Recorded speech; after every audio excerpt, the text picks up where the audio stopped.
Hello friends, नमस्कार। मेरा नाम विनायक वर्मा है और मैं एक रियल एस्टेट कंसल्टिंग फर्म को चलाता हूँ। आज जिस केस स्टडी की हम बात करेंगे बहुत इंटरेस्टिंग है।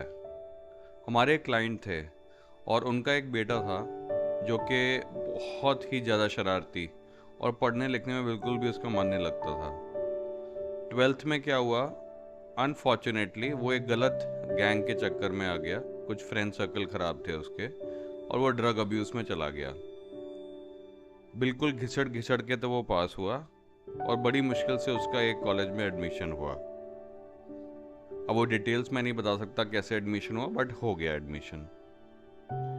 तो उसके फादर साहब जो थे वो हमारे पुराने क्लाइंट थे और उनकी एक सर्विस थी प्राइवेट। वो एक सीनियर पर्सन थे अपनी कंपनी के अंदर और बहुत ज़्यादा अपने बेटे से दुखी थे। तो वो हमारे पास आए, उन्होंने ऐसे ही डिस्कस किया कि हमारा बेटा जो है अभी बिल्कुल 12 पास करके कॉलेज में बड़ी मुश्किल से आया है और उसकी हरकतें बहुत ही बेकार हैं। ना उसका पढ़ने में मन लगता है, ना उसका कोई फ्यूचर ओरिएंटेशन है, ना उसका कोई गोल सेट है, ना उसको लाइफ में क्या करना है।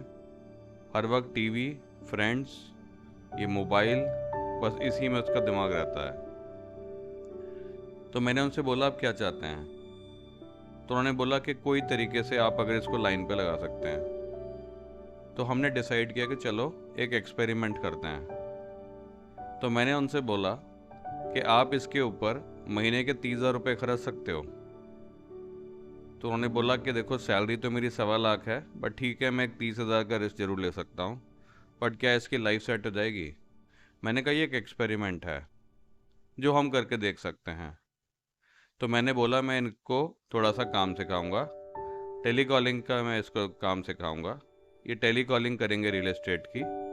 अपना कॉलेज जो भी वो जाते हैं, जितना भी पढ़ते हैं वो करेंगे और इनको मैं धीरे धीरे करके चीज़ों को समझाऊंगा।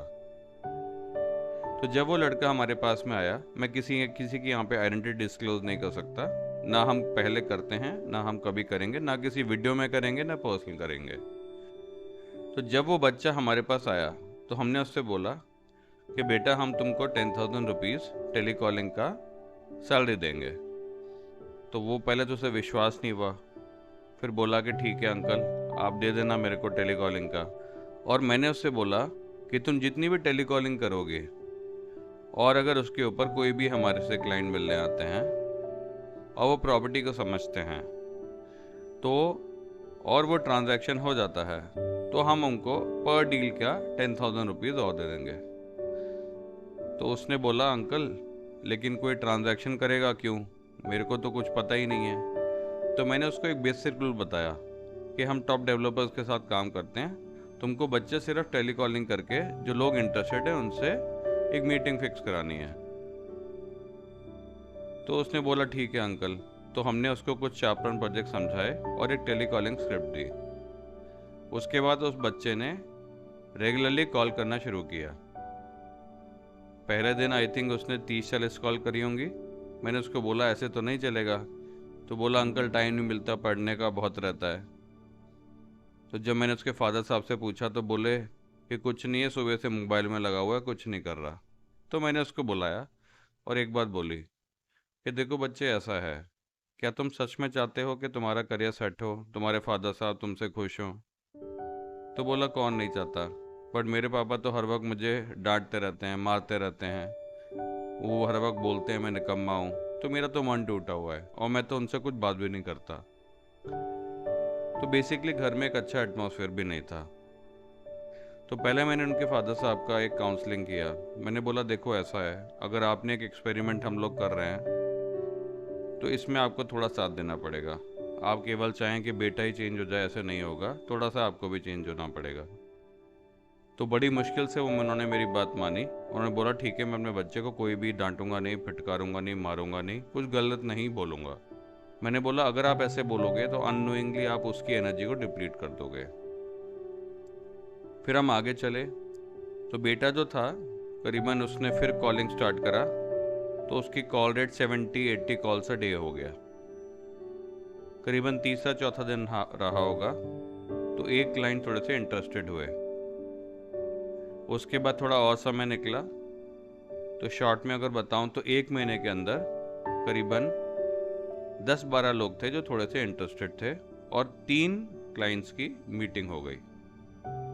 उसके बाद में वो जो क्लाइंट थे, जो महीने का आखिरी दिन था, तो उन्होंने एक गोदरेज के अंदर ट्रांजैक्शन किया। तो मैंने उस जैसे ही महीना एंड हुआ, क्योंकि उस दिन ट्रांजैक्शन हो गया था, तो मैंने उसको 10,000 rupees salary as promised plus 10,000 rupees of incentive, वो 20,000 उस बच्चे को दे दिया। वो बड़ा खुश हुआ।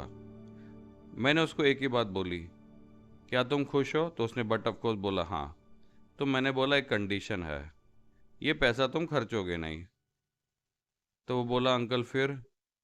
मैंने कहा तुम्हारे पापा तुम्हारे को कुछ ना कुछ पैसा वैसे दे देंगे जो तुम्हारी छोटी मोटी नीड्स हैं, बट इस पैसे को तुम्हें नहीं खरीदना, ये कंडीशन है, तभी मैं तुमको आगे काम कराऊंगा। तो पहले से ही मैंने फादर से इनडायरेक्टली बात कर लिया था। उन्होंने बोला ठीक है, हम इसको 2-3-4 हज़ार रुपये दे देंगे, जो भी इसका महीने का छोटा मोटा खर्चा होता है। तो उसका एक बैंक अकाउंट जो है वो खोला गया और उसके अंदर वो पैसा जो है उसने डाल दिया। जब सेकंड मंथ आया तो वो जो बच्चा था, क्योंकि उसको 20,000 रुपये पहले महीने में कमा लिए थे, तो उसको बड़ा अच्छा लगा। तो उसने क्या बोला मेरे को कि अंकल एक बात बताओ कि जो आप ये डेटा देते हो, मैं इतनी मेहनत करता हूँ, दिन में करीबन 100-150 कभी कभी 200 कॉल भी कर लेता हूँ, बट ज़्यादा लोग नहीं आते, तो क्या ऐसा हो सकता है कि मैं अपने जो जान पहचान वाले लोग हैं उनसे बात कर लूँ? तो मैंने कहा बिल्कुल कर सकते हो आप। मैंने कहा तुम्हारे फ्रेंड्स हैं, रिलेटिव्स हैं, जो भी तुम्हारे नोन लोग हैं, उनसे बिल्कुल जो बात कर सकते हो। तो उसने बोला ठीक है। अब क्योंकि वो एक बहुत ही लो ग्रेडेड कॉलेज में पढ़ता था, वहाँ भी सारे उसके फ्रेंड्स शरारती थे, पर थे वो बड़े बड़े बिजनेसमैन के बच्चे। तो उसने अपने फ्रेंड से बोला, क्योंकि जाता तो था वो उनके घर में खेलने कूदने के लिए, मिलते तो रहते थे, स्कूल में भी नहीं पढ़ते थे, कॉलेज में भी नहीं पढ़ते थे, तो वो घर जाता था। तो उसने अपने जो फ्रेंड्स थे उनके फादर से ऐसी बात करा कि अंकल मैं पार्ट टाइम ना प्रॉपर्टी का काम करता हूँ और मैं ऐसे ऐसे इस फर्म के साथ अटैच्ड हूँ। तो उन्होंने पहले तो इसको नज़रअंदाज कर दिया। तो उसने आके मुझसे बात करी कि अंकल मैंने ऐसे ऐसे अपने फ्रेंड्स के फादर से बात किया था, नज़रअंदाज कर दिया। मैंने बोला वो लॉजिकल है, कि तुम एक छोटे बच्चे हो, तुम पे कैसे ट्रस्ट करेंगे। तो मैंने बोला कि जब तुम नेक्स्ट टाइम क्या करना, जब अपने फ्रेंड के फादर से मिलो, उनसे तुम बात करते हो? तो बोला हाँ हाँ, वो तो मुझे बहुत प्यार करते हैं, बट यहाँ पे मुझे बहुत इमेच्योर समझते हैं, जो कि सही भी है। तो मैंने बोला कोई बात नहीं, तुम जो फादर के पास जाओगे नेक्स्ट टाइम उनके, मैंने कहा कितने ऐसे हैं जो बिजनेसमैन हैं? तो उसने बोला अंकल ऐसा है, करीबन 6-7 लोग हैं। मैंने कहा चलो कोई बात नहीं। तो मैंने बोला कि अगर तुम ये डील क्लोज करते हो तो मैं तुमको इंसेंटिव 20,000 दूंगा। तो फिर उसने खुद दिमाग लगाया। तो जब ये लॉन्ग ट्रिप्स पे जाते थे तो इसने आप आपस में बात करी फ्रेंड्स के साथ कि भाई तेरे को 10,000 मैं दूंगा, 20,000 मुझे मिलेगा। बड़ा चालाक। अब फ्रेंड भी बड़ा खुश, ये भी बड़े खुश। और इनको पता था प्रॉपर्टी जो है वो ठीक ठाक है, मतलब अच्छी फर्म है, जो उन्होंने सुने हुए थे नाम।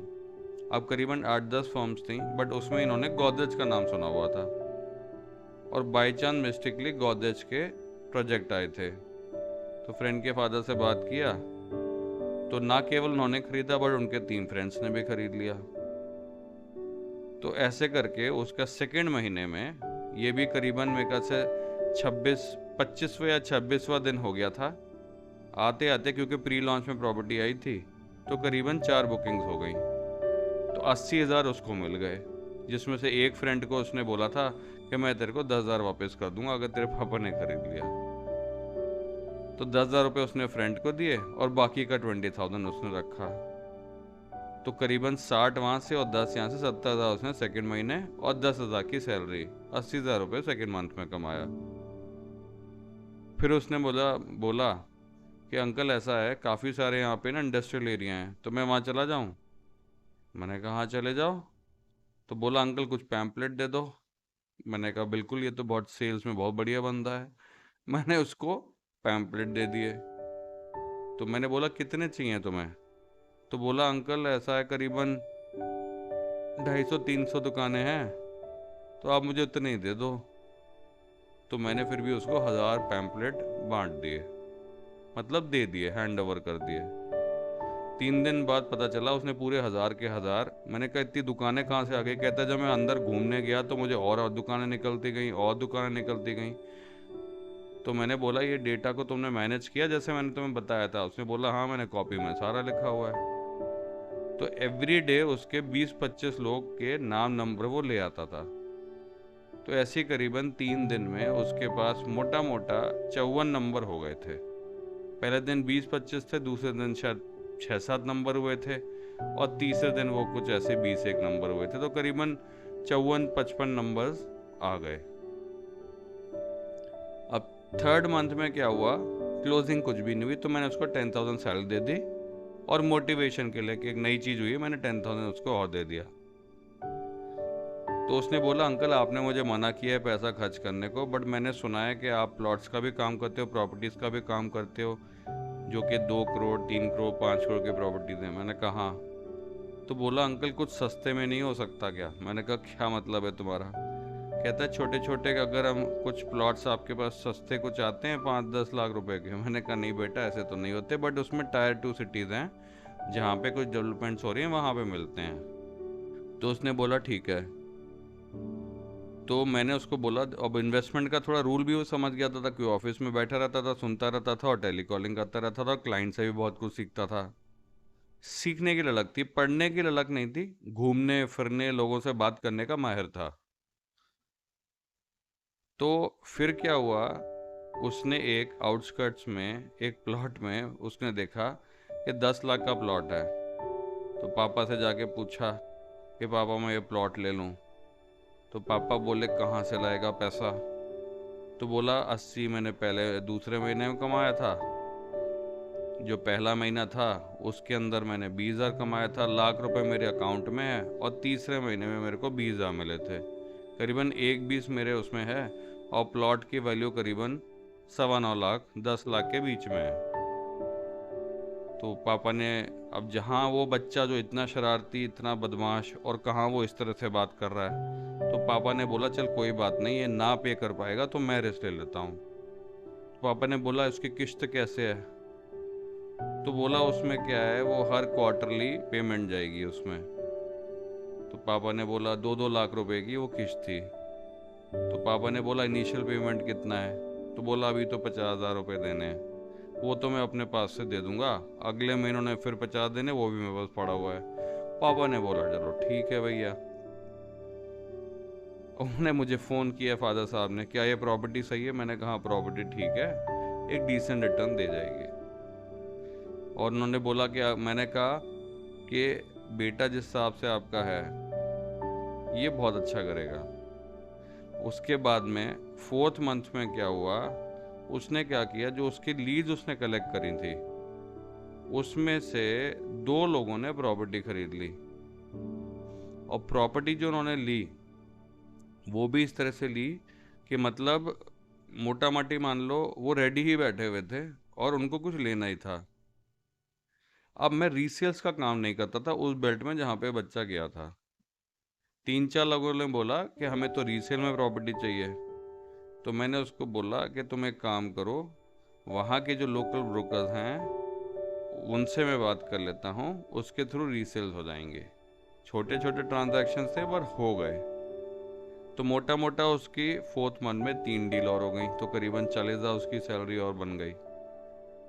तो ऐसे करते करते उसके हर महीने कभी 2 ट्रांजैक्शन, कभी 1 ट्रांजैक्शन, कभी 3 ट्रांजैक्शन होती रही। फिर जब मैंने देखा कि बहुत मेहनती है तो मैंने उसको बोला कि अब मैं तुम्हारे को पर डील का जो कमीशन है वो 20,000 कर दूंगा, पर एटलीस्ट मेरे पास कम से कम 60-70,000 रुपये आने चाहिए, क्योंकि मेहनत लगती है 3 साल की सर्विस देने में। बोला ठीक है अंकल, मैं बहुत मेहनत करूंगा, मैं और क्लाइंट्स लाऊंगा। मैंने कहा चलो ठीक है। फिर उसने क्या किया, जो अपने कॉलेज जाता था तो कॉलेज में प्रिंसिपल के पास पहुंचा। तो प्रिंसिपल से बोला कि सर ऐसे ऐसे मैं काम करता हूँ और ये प्रॉपर्टीज़ हैं, तो क्या मैं यहाँ पे कोई स्टॉल लगा सकता हूँ? तो प्रिंसिपल ने आउटराइटली मना कर दिया। तो उसका दिल टूट गया। तो कॉलेज के बाहर वो कैनोपी लगा के खड़ा हो गया, और वहाँ से उसको करीबन 7-8 टीचर्स मिल गए। 7-8 टीचर जो मिल गए, उनको जो प्रॉपर्टीज लेनी थी, तो वो ट्रांजैक्शंस साथ में जो उसकी इंडस्ट्रीज वाली ट्रांजैक्शंस थी और क्लाइंट्स थे, फिर वो डेटा कॉलिंग भी करता था। तो कहने का तात्पर्य था, जो उसका वो प्लॉट था उसकी पेमेंट उसने खुद करी, अपने खुद के पैसे से। वो 9 सवा 9 लाख रुपए कुछ उसकी वैल्यू थी, टैक्सेस मिला के 9.5 लाख पकड़ लो। तो मोटा मोटा उसने वो पेमेंट जो प्लॉट की थी वो खुद करी, और 3 साल बाद वो जो प्लॉट था उसकी वैल्यू करीबन 16.5 लाख हो गई। फिर उसने डिसाइड किया, फिर उसको समझ में आया कि हाँ ये इम्पोर्टेंट है। और जब वो क्लाइंट से मिलता था तो उसको एक चीज़ पता चलती थी कि वो क्वालिफाइड नहीं है। वो सारा बेसिस जो है वो मेरे ऊपर कर रहा था। तो उसको मुझसे पूछा कि अंकल मैं एक ब्रेक ले लूँ, मैं पढ़ना चाहता हूँ। मैंने कहा बिल्कुल बच्चे, यही तुम्हारे फादर साहब चाहते थे। तो और आज वो बच्चा एमबीए कर रहा है। कॉलेज उतना अच्छा नहीं है, बट वो एमबीए कर रहा है। और मैं इतना खुश हूँ कि उसने अपना एमबीए खुद ही फाइनेंस किया। मतलब मोटा मोटा अगर उसको पकड़ें तो उसके पास अभी भी 3-4 लाख रुपए अकाउंट में है, और अपना जो एमबीए है वो खुद पढ़ाई अपने पैसे से कर रहा है। ऐसा नहीं कि उसके फादर फाइनेंस नहीं कर सकते, बट वो बच्चा लाइन पे लग गया, पढ़ाई कर रहा है, उसने मार्केटिंग में उसका मन है करने के लिए। और आई होप एंड विश कि अगर आपके कोई भी ऐसा बच्चा है, मतलब मैं ये जो वीडियो बनाया है थोड़ा अलग वीडियो है, बट वो इसलिए बनाया है कि अगर आपकी लाइफ में कोई बच्चा है जो गलत डायरेक्शन पे है, या वो मतलब नहीं उसका दिमाग कहीं पे लग रहा है, तो ऐसे ना सोचें कि निकम्मा है, नालायक है, आप उसको गाली गलौज करें, गलत वाइब्रेशन ऐसा ना करें। अच्छी वाइब्रेशन दें, और कहीं ना कहीं एक प्यार जो होता है वो काफ़ी चीज़ों को ब्रेक कर देता है। हर वक्त मारना, पीटना, गाली गलौज करना, 10 लोगों से खराब बोलना, आप हर उस पर्टिकुलर पर्सन को जो कि आपका बच्चा ही है, उस एनर्जी को आप डिप्लीट करते हो। तो आई होप इस वीडियो से भी आप कुछ समझेंगे। एक बहुत अलग किस्सा था, बट बताना ज़रूरी था। इससे आई होप काफ़ी लोगों को हेल्प हो पाएगी। नमस्कार, थैंक यू सो मच।